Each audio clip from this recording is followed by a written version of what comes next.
Hello, कैसे हैं सभी। उम्मीद करती हूँ सभी बहुत अच्छे होंगे। आज की जो डीएम एंड डीएफ की एनर्जी पिक हो रही है वो कुछ ऐसी है कि जो कार्मिक सिचुएशंस थी वो फिर से रीसरफेस हो रही है। जो पास्ट के कार्मिक्स थे या कार्मिक कह लो आप अपने, तो वो वापस से आपके लाइफ में एंटर कर रहे हैं या फिर वो बने हुए हैं, मतलब एज फैमिली मेम्बर्स। तो वो फिर से ट्रिगर करना शुरू कर रहे हैं। पास्ट की जो साइकिल्स थी वो फिर से रिपीट हो रही हैं। पुरानी साइकिल्स जो भी रही हैं, तो कुछ ना कुछ तो गड़बड़ आपकी तरफ से रही है, यानी अपनी तरफ से रही है। तो यानी कि वो लेसन हमने नहीं सीखे हैं। तो गौर करो कि क्या चीज़ें रिपीट हो रही हैं और उन चीज़ों को सुधारने का ट्राई करो, सो दैट वो चीज़ें यहीं पर एंड हो जाएं और आप फिर अपनी लाइफ में आगे बढ़ना शुरू कर दो उस साइकिल में घूमने की जगह। या फिर कह ले कि जहाँ आप लोगों ने वो साइकिल छोड़ी थी, मतलब जहाँ भी आप सोच रहे थे कि ख़त्म हो गई बट वो ख़त्म नहीं हुई थी, आप वहाँ से दूसरा पाथ लेकर घूम गए थे और फिर वो पाथ वहीं पर जुड़ गया आकर उसी साइकिल में। तो आपको वहीं से दोबारा शुरू करना होगा कि आपने यहाँ से छोड़ा था इस साइकिल को और अब आप वहीं से उसे कंप्लीट करना शुरू करेंगे। और कुछ लोग ऐसे भी नज़र आ रहे हैं जो न्यूली अवेकन हुए हैं, और न्यूली अवेकन होने के साथ साथ वो अपनी लाइफ में हीलिंग तो कर रहे हैं, आगे बढ़ तो रहे हैं, बट अपनी पास्ट साइकिल्स को हील किए बगैर। तो उनके लिए वो अच्छा नहीं है। आपको पास्ट साइकिल्स हील करने होंगे, अदरवाइज़ वही यूनियन में डिले एंड ऑल। तो मच बेटर कि आप हील होने के बाद कंप्लीट फिर ये सोचने बैठें कि क्या हो रहा है, क्यों हो रहा है, कैसे हो रहा है। मच बेटर कि आप टाइम टू टाइम ये हीलिंग करते चलें, ठीक है। जो पास्ट साइकिल है, जो वुंड्स रीसरफेस हो रहे हैं, उन्हें आप हील करते हुए चलते रहें आगे। वहीं पर कुछ डीएम ऐसे हैं जिनका विज़न ख़त्म हो गया है, पर्सपेक्टिव खो चुके हैं, मतलब कुछ नहीं है उनके सामने, वो बस बढ़ रहे हैं आगे। जैसे कहते हैं ना भेड़ चाल, उसमें आगे बढ़ते जा रहे हैं, बढ़ते जा रहे हैं। और वही एनर्जीज़ जो है वो डीएफ भी मिरर कर रही है। अब वो अनऑर्गेनाइज सी हो गई है और बहुत अजीब सा कंफ्यूजिंग सी एनर्जी से डील कर रही है डीएफ। एंड प्रॉपर एक्शंस नज़र नहीं आ रहे हैं डीएफ की तरफ से कि वो कोई एक्शंस ले रही है या आगे बढ़ने का ट्राई कर रही है। इस टाइम पर थोड़ी सी स्टक एनर्जी लग रही है, स्पेशली उन लोगों के लिए जो न्यूली अवेकन हुए हैं। अब तक की जो एनर्जीज़ थी ना, तो वो ज़्यादातर न्यूली अवेकन लोगों की थी और इनसे बोला जा रहा है कि प्लीज़ ग्राउंडिंग कीजिए एनर्जीज़ की। ग्राउंडिंग आप पूछेंगे क्या होती है, तो आप जाकर प्लेलिस्ट चेक कर लेना, ग्राउंडिंग वहाँ बताई हुई है क्या होती है। बिल्कुल सिंपल फॉर्म में, जिसे कहते हैं ज़ीरो से बेसिक से चलना, वो बताई हुई है, ठीक है। तो आप वहाँ से देख लेना ग्राउंडिंग कैसे करनी है। और ग्राउंडिंग किए बगैर नहीं होगा कुछ भी, और एक्शंस लेने में आपको थोड़ा सा स्टार्टिंग तो करनी ही होगी। अब तक जितनी भी एनर्जी की हमने बात की, वो 60% एनर्जी जो थी वो सिर्फ उनके लिए थी जो कि न्यूली अवेकन है, ठीक है। 40% मैच कर सकती है जो कि पुराने अवेकन लोग हैं उनसे भी। तो अब बात कर लेते हैं, या फिर जो अब मैं बताने वाली हूँ ये एनर्जी स्पेशली पुराने अवेकन लोगों के लिए है, जो कि पहले अवेकन हो चुके हैं टाइम से, मतलब टाइम से यानी कि मतलब बहुत टाइम से अवेकन है। तो उन लोगों के लिए है ये वाली एनर्जी, बट हो सकता है कि जो न्यूली अवेकन हो उनके साथ भी रेजोनेट कर जाए, बिकॉज़ ये जनरल चैनलिंग है, किसी के लिए स्पेसिफिक चैनलिंग नहीं है। तो जिसके साथ रेजोनेट होती है प्लीज़ वही रखिएगा, और जिसके साथ रेजोनेट नहीं होती है वो अपने पाथ पर ध्यान दीजिएगा। ज़रूरी नहीं है हर चीज़ हर रोज़ आपसे कोई एनर्जी रेजोनेट हो जाए, ठीक है। दूसरों को कोसने से पहले आप ये सोच लिया कीजिए कि आप कितना बड़ा कर्मा लिख रहे हैं अपने लिए। ओके, सो मैं एनर्जीज़ की बात कर रही थी। तो जो पहले से अवेकन लोग हैं, अब उनकी बात कर लेते हैं, या कह लेते हैं कलेक्टिव में ही, ठीक है। तो कलेक्टिव में एनर्जीज ऐसी पिक हो रही हैं कि डीएम जो हैं वो कार्मिक सिचुएशन से फिर से डील करना शुरू हो गए हैं। हेड स्पेस बहुत ज़्यादा हैवी है। हेड स्पेस यानी कि क्राउन चक्रा बहुत ज़्यादा हैवी है इस टाइम पर, मतलब दोनों ही लोगों का, चाहे वो न्यूली अवेकन हो चाहे वो पुराने अवेकन हो, डीएम डीएफ दोनों का ही क्राउन चक्रा बहुत हैवीली पर्ज हो रहा है। बहुत ज़्यादा हैवी एनर्जीज पिक हो रही हैं क्राउन चक्रा से रिलेटेड। और कार्मिक सिचुएशन से डील करना दैट डज़न्ट मीन कि वो अपने कार्मिक के साथ फिर से लवी डवी हो गए हैं, नहीं, ऐसा नहीं कह रही हूँ मैं। कार्मिक सिचुएशंस एंड करने के लिए उन सिचुएशन से डील कर रहे हैं डीएम, तो इस बात का ध्यान रखिए। और वहीं डीएम के कन्फेशन की बात की जाए तो डीएम कह रहे हैं कि वो अब थक चुके हैं खुद से ही लड़ते लड़ते, खुद की मतलब खुद से लड़ते लड़ते इन द सेंस कि अपनी डीएफ से लड़ते लड़ते, और ये दिखाते दिखाते कि सब कुछ अच्छा है, सब कुछ फ़ाइन है, मैं तो एंजॉय कर रहा हूँ, मैं तो खुश हूँ, मैं तो ऐसा हूँ, मैं वैसा हूँ।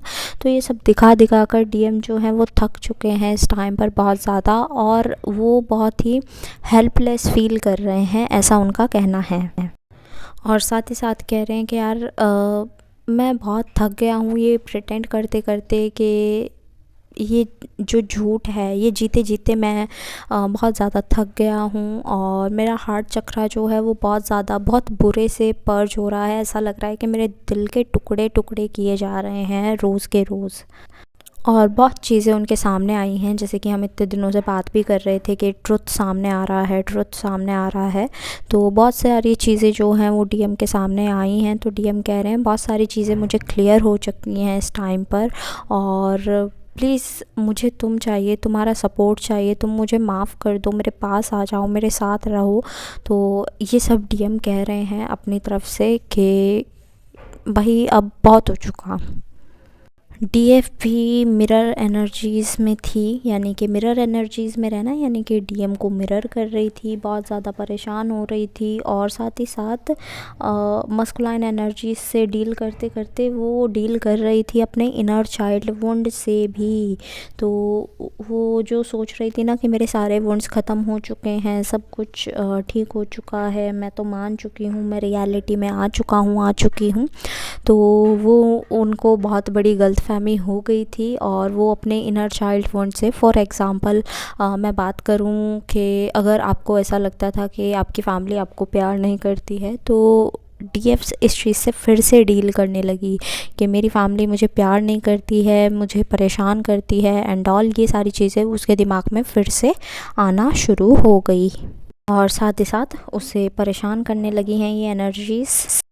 सो डीएफ्स अब बहुत ज़्यादा ज़रूरी हो गया है खुद को सरेंडर करना यूनिवर्स को, और सारी एनर्जीज़ को रिलीज़ करना जो कि आपने कैरी की हुई हैं, पास्ट की एनर्जीज़ जो नेगेटिव एनर्जीज़ हैं वो रिलीज़ करना, और अपनी वाइब्रेशंस को हाई करना, लाइफ पाथ पर काम करना, ठीक है, लाइफ पर्पस पर काम करना, ठीक है। तो अब बहुत ज़रूरी हो गया है, लेट गो कर दो सारी चीज़ों को और सरेंडर कर दो, ताकि आपकी वाइब्रेशंस जो हैं वो हाई हो सकें, और अपना पर्पस करते रहो यार, बस पर्पस करने में क्या ही है। और पर्पस भी मैंने बताया हुआ है, तो प्लेलिस्ट में जाकर चेक कर लेना कि पर्पस कैसे कर सकते हो।